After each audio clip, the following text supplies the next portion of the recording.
السلام علیکم الحمدللہ رب العالمین۔ پیٹ اور آنتوں کی وائرل بیماریاں کیا ہیں؟ میں ہوں ڈاکٹر سکندر علی سومرا۔ آج ہم ایک ایسی بیماری پر بات کریں گے جو دیکھنے میں سادہ لگتی ہے لیکن غفلت کی صورت میں جان لیوا بھی ہو سکتی ہے۔ اسے طبی اصطلاح میں وائرل گیسٹرونٹرائٹس کہتے ہیں۔ عام زبان میں اسے پیٹ کا فلو یا وائرل موشن بھی کہتے ہیں۔ پاکستان جیسے ممالک میں یہ بیماری بچوں اور بڑوں دونوں میں بہت عام ہے۔ اور میرے یوٹیوب چینل ڈاکٹر سکندر علی سومرا کو سبسکرائب کریں اور گھنٹی کے نشان کو دبا دیں تاکہ صحت اور میڈیسن سے متعلق ہر نئی ویڈیو آپ تک پہنچتی رہے۔ خوراک اور پرہیز کیا کریں؟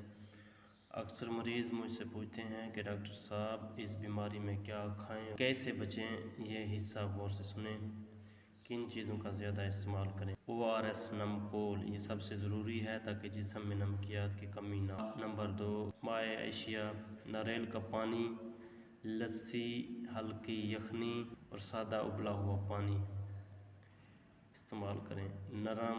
نرم غذا، کیلا، ابلا ہوا چاول، دہی اور دلیہ جسے ہم بریڈ ڈائٹ بھی کہتے ہیں۔ کن چیزوں سے مکمل پرہیز کریں؟ مرچ، مصالحے اور تلی ہوئی چیزیں یہ آنتوں کی سوزش کو بڑھا دیتی ہیں۔ ڈبے والے جوس، سافٹ ڈرنکس، ان میں چینی زیادہ ہوتی ہے جو دست کو مزید خراب کر سکتی ہے۔ دودھ اور دودھ سے بنی بھاری اشیاء، انفیکشن کے دوران پیٹ اسے ہضم نہیں کر پاتا۔ عارضی طور پر کیا تازہ فروٹ اور سبزیاں کھا سکتے ہیں؟ فروٹ جی ہاں، لیکن صرف وہ جو ہضم کرنے میں آسان ہوں، جیسے کیلا اور سیب۔ چھلکا اتار کر ترش پھلوں، مالٹا وغیرہ سے بچیں۔ سبزیاں، کچی سبزیوں یا سلاد سے پرہیز کریں کیونکہ ان میں جراثیم ہونے کا خطرہ ہوتا ہے۔ سبزیاں صرف ابلی ہوئی یا شوربے کی صورت میں استعمال کریں، کدو یا ٹنڈے۔ وائرل گیسٹرونٹرائٹس کیا ہے، یہ کیوں ہوتی ہے؟ یہ دراصل معدہ اور آنتوں کا انفیکشن ہے جو وائرس کی وجہ سے ہوتا ہے۔ اس کی ذمہ دار 4 بڑے وائرس ہیں۔ نمبر 1 روٹا وائرس جو بچوں میں شدید دست کی بڑی وجہ ہے۔ نمبر 2 نورو وائرس جو بہت تیزی سے پھیلتا ہے اور ہر عمر کے فرد کو متاثر کرتا ہے۔ نمبر 3 اڈینو اور ایسٹرو وائرس، یہ زیادہ تر بچوں میں ہلکی علامات پیدا کرتے ہیں۔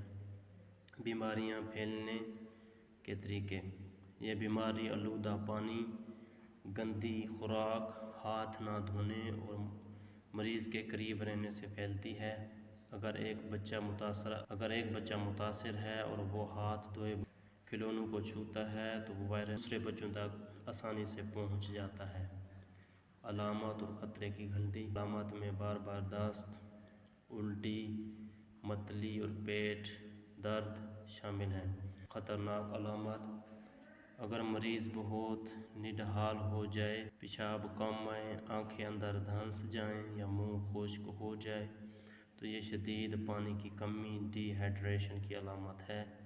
آپ کو فوراً ڈاکٹر سے رجوع کرنا چاہیے۔ علاج اور بچاؤ، یاد رکھیں یہ وائرل بیماری ہے اس لیے اینٹی بائیوٹک کی ضرورت نہیں ہوتی۔ علاج کا اصل مقصد صرف پانی کی کمی کو پورا کرنا ہے۔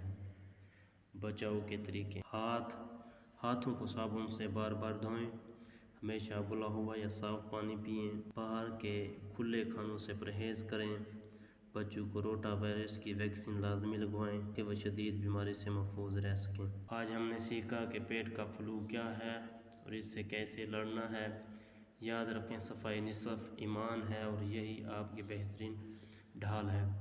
اگر آپ کو یہ معلومات اچھی لگی ہوں تو ویڈیو کو لائک کریں اور اپنے پیاروں کے ساتھ شیئر کریں تاکہ وہ بھی اس بیماری سے بچ سکیں۔ خیال رکھیے گا، اللہ حافظ۔